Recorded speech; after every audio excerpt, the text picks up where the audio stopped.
cannot believe this. I seriously cannot believe this. We did it, my friend! We survived yet another summer break after having had a summer break! Yes, I know technically the second break was autumn, but I don't care. This was a really unexpected break, even though we knew about it last year, but thankfully next year it won't be like this. But anyway, it's race week again! We are now headed for one of those races which could see how the final 2 triple headers pan out. With only 6 races to go, Ferrari and Red Bull, they're pinning their respective hopes on this season on one last major upgrade package before they halt development. So you could easily say for Leclerc and Verstappen, it's one last ride.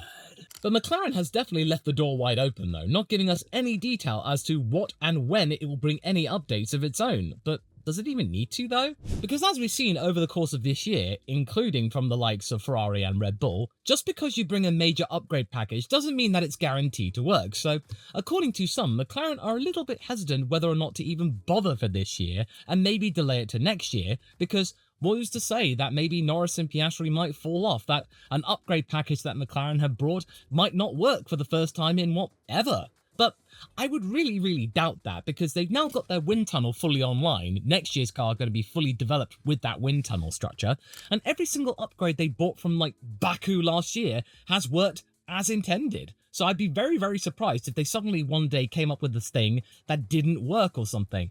No, I personally think they're going to be bringing things piecemeal, more like track-specific parts or something like that. So, you know, a beam wing here, maybe a rear wing, maybe a couple of tiny little parts that we can't see. I don't imagine McLaren needing to or wanting to bring a major upgrade package that could easily get them 20-30 seconds easy without even trying. And for Red Bull, this is a crucial update which they're bringing here. From what Marko and Horner and Verstappen have suggested in regards to them, these parts could be the solution to the problems that have befallen the RB20. What with their upgrades bringing minimal improvements, or in some cases, bringing them backwards, with Marko especially grateful for their arrival, because he's been saying all the time over the last couple of months, thank God the Austin upgrade is coming. They've really been talking this one up, especially. You know, especially after the whole thing that Red Bull over the last few races, in fact several races, they've been bodging together Franken parts of all the other different upgrades, hoping that a combination of bits will suffice until they can actually bring a specific upgrade package, which they are for Austin. And they sort of got that in Baku, and Singapore turned out to be a nice little surprise for Max, even though FP1 looked absolutely horrible. But they are really pinning things. They are betting the Red Bull farm, the Milton Keynes farm, on these upgrade packages. But who's to say that might not fail as well, because VCarb are dealing with a similar situation of bodging parts together in the hopes they can get some success in their own lot for the constructors. And what makes this doubly important is that the RB21, according to Christian Horner, will not be a brand new concept change, and it will be a simple evolution, going off the basic principles of Adrian Newey, not making major overhauls when they don't need to. And then of course there's been comments regarding antiquated wind tunnel that they have that dates back to the Cold War and has barely had a lick of paint in the intervening years. And even though I know that they are designing one that might be ready for the 2027 season fully, I still don't have that much sympathy for Red Bull, because this could be something that they might have wanted to action a few years earlier. But then I found out that maybe planning permission has been a bit of an issue, so it's been caught up in legal red tape. Okay, it's been out of their control.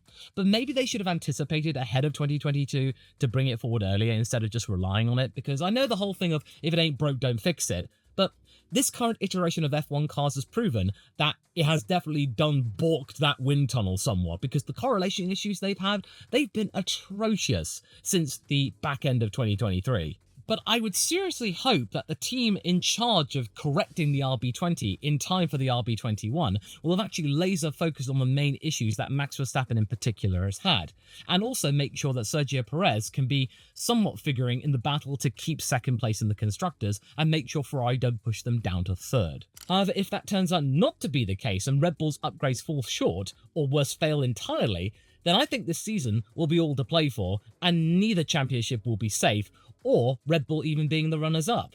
But to be fair though, all of the other teams will be definitely having their own sets of dilemmas as to when to cut off all of the upgrades they are bringing this year and when to focus for next year. Ferrari are doing the same thing with their own Austin package. This is going to be the last update to the SF24, and understandably so, because in terms of their performance, it's been okay. It probably would be a lot better if they didn't have their mid-season slump and Leclerc going off into the wilderness era after winning in Monaco, but right now it seems okay. But it's understandable for them to focus on next year because Lewis Hamilton's coming in, and he's already made it clear in all of the interviews he's been making over the last 18 months exactly what he wants in a car, and Ferrari will do everything in their power to make sure that the SF25, or whatever they call it, is something that Lewis likes and can actually do well with straight from race 1 in Melbourne. And with Mercedes not likely to reset their car for the first time in ages, it seems like forever, they've probably nothing to lose and will be keeping on bringing parts to make sure the 15 and then the W16 are ready to mix it up next year.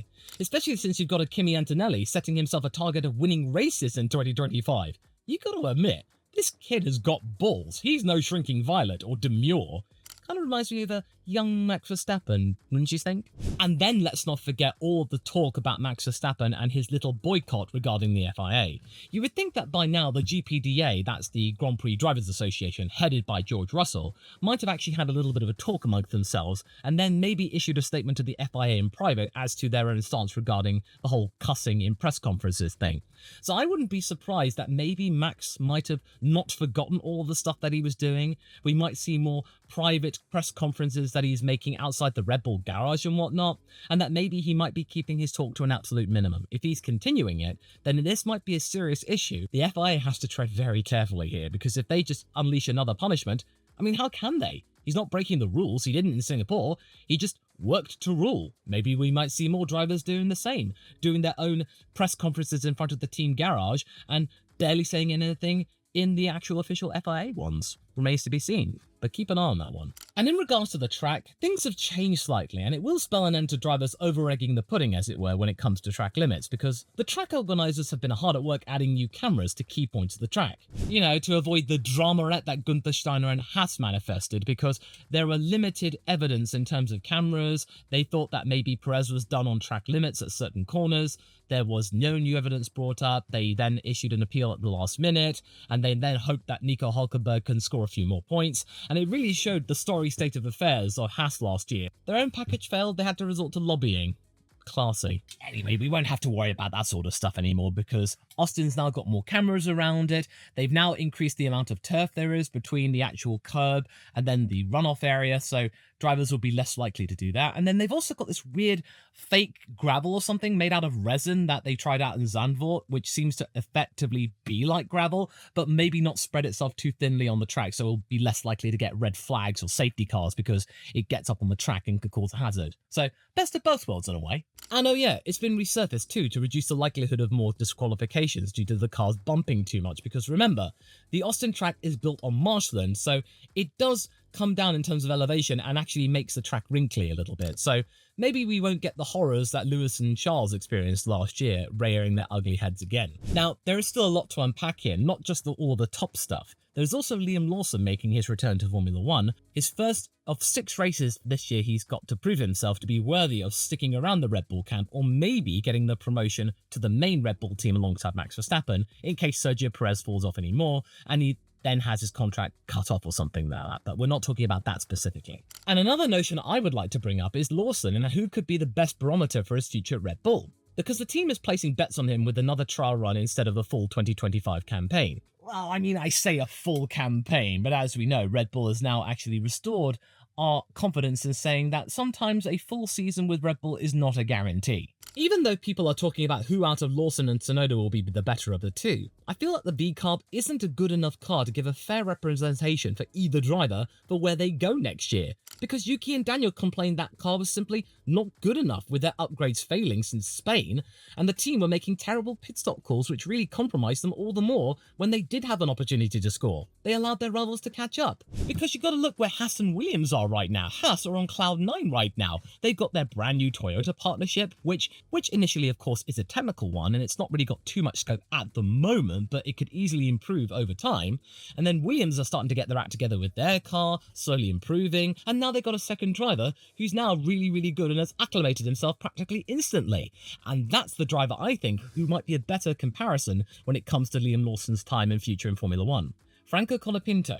And I know that you're probably sick and tired of me talking about Colapinto just because he's popular. No, I think he's a much more better representation and comparison yardstick for Liam, since he too has now got a few Grand Prix under his belt, and that Williams car is probably quite similar to the V-Carb one. So if you want to get a good rivalry going on, Franco and Liam could be it, rather than Yuki and Liam. But that might be an interesting barometer too, but I think the Franco one's better. And also, Liam is quite popular as well. And when you stack up their stats and the cars they're in, they are really going to be giving you a good fight, because Franco too is fighting for his future in F1, and is growing in justification for him to stay. And even though he's not overly enthused with the move to Sauber for a couple of years, he would rather stay in the Williams fold to be ready for any potential surprise moves between Alex and Carlos. If Franco were able to outpace Liam over the next few races until the end of the season, then I think more teams might be open to the idea of Franco Colapinto being in their future. So not just Sauber, I think more teams might be likely to want to hire him, and James is pretty keen for him to get a future in Formula 1 as well, him being part of the Williams Academy. And I think also Helmut Magpie might pull off a similar situation regarding what happened with Nick de Vries. He took interest in that guy after Monza, and then we got him in 2023. It was a complete and utter mismatch. Would the same thing happen if Colapinto was then sniped from the Williams campaign and the academy over to Red Bull and their own academy?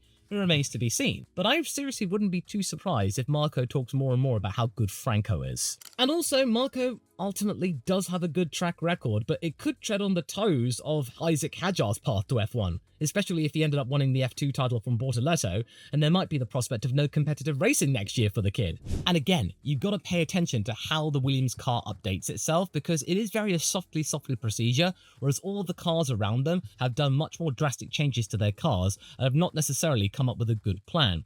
I wouldn't be surprised that at the end of the season, Aston Martin is slower than Williams, and that will be a bitter pill to swallow for Papa Stroll and all the investment he's ploughed into that team. Oh, and by the way, another little surprise could be had with McLaren planning something special to release today, in time for my birthday. Now that would be a very lovely present to have, because all the teasers are implying that it could be another chrome livery, similar to what we might have had last year. And I've already had quite a few nice presents already handed over to me, you know, what with coffee, mixed nuts. Those are my jam. These coming from my brand new minted PO box that you can find the address to right here and in the description if you'd like to send over something to be featured on the channel. And while it may not be a surprise, it will be a welcome one to proceedings and in the home country of Google to boot. And with the partnership with T-Mobile for the American leg of F1, I wouldn't say no to a special chrome livery in tribute to its legacy from the 2000s and 2010s. And I know that it's probably a little bit too soon for me to mention it because it'll probably be announced and revealed after I get this video out, but don't worry, pay attention to my socials, I will give you my full estimation, but I wouldn't be surprised if it's just like last year's chrome livery, but updated to this year's car and this year's livery specification because it doesn't have the blue.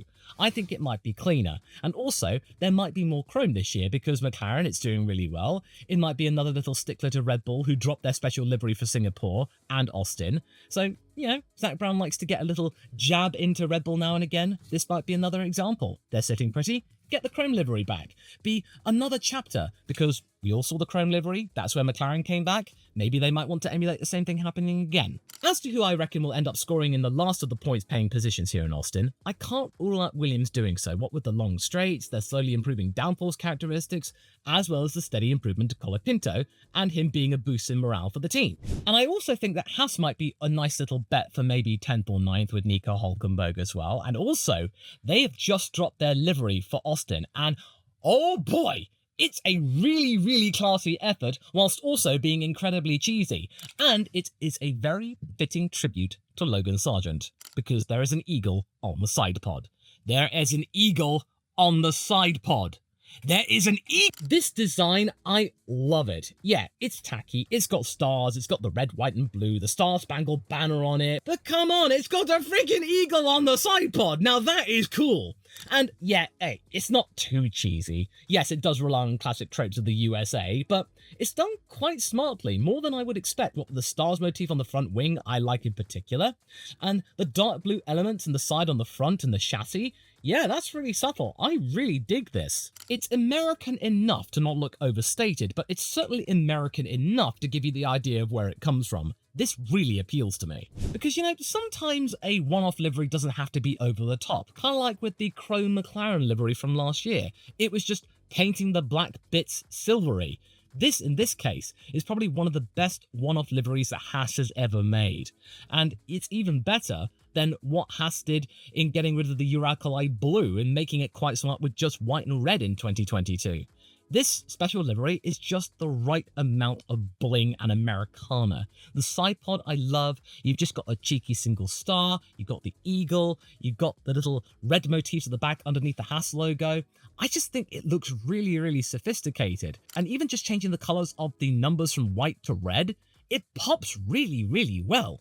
There's been really, really good headlines regarding Haas over the last few days. They get a brand new sponsor in Orion 180, they then get the Toyota partnership. It's all coming up roses for that team, and I couldn't be any happier for that operation. And one thing I really, really hope is that Haas do well enough to do this livery justice, because there is nothing worse than a fantastic livery which is then hindered by the fact that the car is absolutely terrible. Kind of like what we saw with the Triple Crown livery last year at Monaco. I want Haas to do this design justice. Pretty much how I would like to do justice to my top 5 predictions, which I'm about to present to you right now. Now, you're probably wondering who I think is going to win the 2024 United States GP. Is it going to be another Lando Norris cakewalk? Well, I'm not entirely sure about that, because I can't really discount Red Bull getting their act together and this upgrade package finally doing the business as to what they hoped for, and this being the thing to allow Max Verstappen to win his first Grand Prix since Spain. I can't believe it's been that long since he's won a Grand Prix. And also, I don't see Max being that kind of person who's going to be looking at his championship lead and going, yeah, you know what, mate, I'm pretty much just going to take it really slow. No, Max doesn't take it slow. No, he's going to be going hell for leather if he's got the car to do the business. I wouldn't be surprised if he wins this Grand Prix and then goes on to win a couple more to really make it difficult for Lando Norris to be able to close the gap to him, or maybe everything being sewn up by the time we get to the Las Vegas GP. Now, you got to admit, if a championship is won in Las Vegas, that would be a really glitzy way to do it, and pretty special in some shape or form, just because of the fact that Vegas seems to have a really good impression, and you know that everyone would have a really good party just in case that were to happen. But this is conditional though. It really depends on whether or not the Red Bull upgrades actually work, because more often than not this season they have proven to not work as intended, or it makes the car go sideways, whereas all the other teams are able to catch up or improve upon it, like McLaren and now Ferrari. They've got their act together too. So I just feel like Max is going to really have to hope that this upgrade package does what it's hoping to do, and then we maybe can see more of the performances that we got at Singapore, because that was certainly really, really big surprise, because I remember the hysterical laughter he had when he was slower than Colapinto in the Singapore FP1 session, and then he was able to get second place on the actual road on the Sunday in Singapore. And even though it was still about 20-ish seconds behind Lando Norris, the fact that he was even on the podium was something to give the team hope at one of their weakest circuits. So I feel like Red Bull cannot be ignored here. I feel like Max will be back in contention for wins again.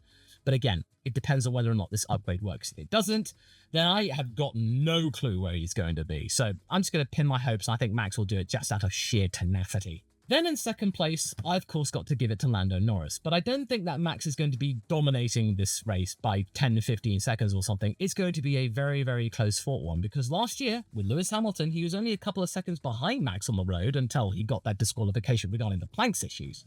But I feel like Lando will certainly be in contention for another podium here, because he was in contention last year as well.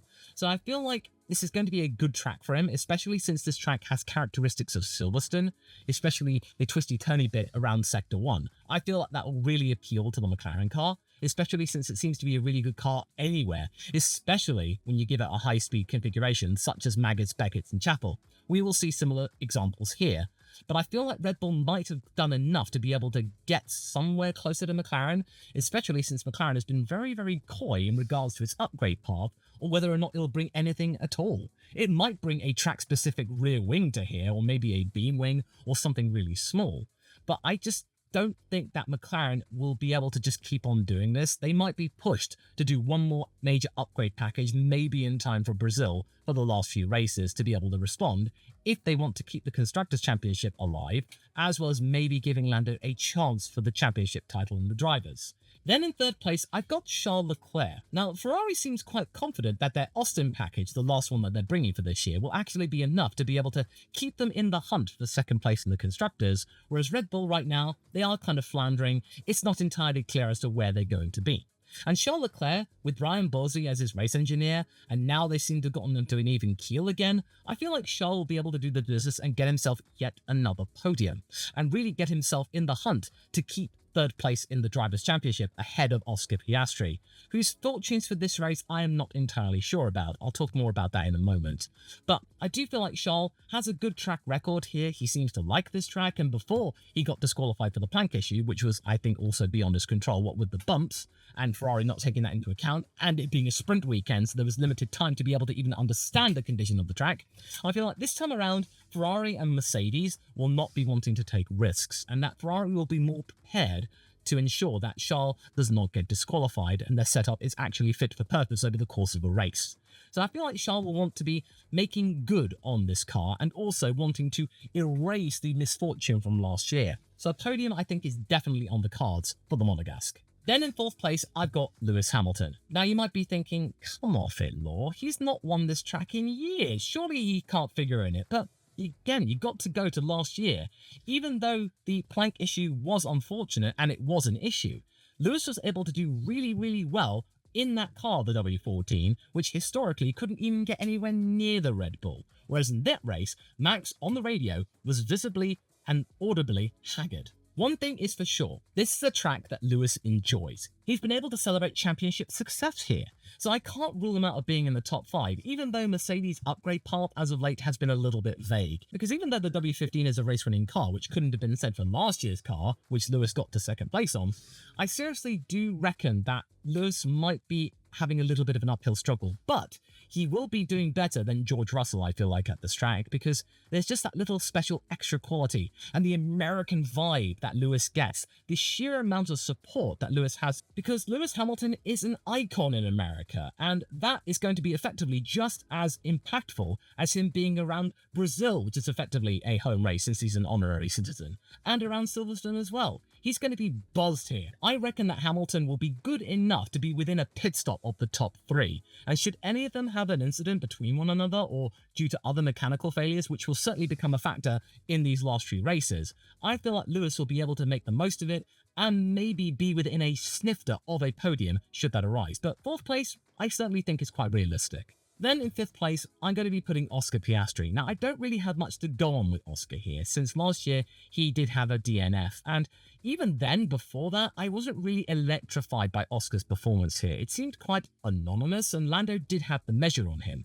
But again, that was his rookie season. This is his sophomore season. So I feel like there may be more things to find out more and discover, because Baku this year, I didn't expect him to win the race because he was sort of okay at the 2023 Azerbaijan Grand Prix. We could easily be surprised here. But I certainly think a top 5 finish in that McLaren, given how good it is certainly a guarantee. I also could be pleasantly surprised for the fact that Oscar was really a good hand around Silverstone until pit stop strategies and the like, and him being out on the wrong tyres put pay to any hopes of him getting a podium alongside Lando. So I do feel like maybe there might be a chance of him doing better than 5th, but I really have to keep my expectations low here for Oscar because there's just not really much to go on. But that car is good enough to be in the top 5 without any little issue. As I should keep my expectations low regarding the odds of Mick Schumacher getting the Audi seat over Bortoleto or Colapinto. Although it is proving a lot more plausible than you might think, given recent events and evidence. Something I discuss more about in this video here that you can go and watch right now. I shall see you there.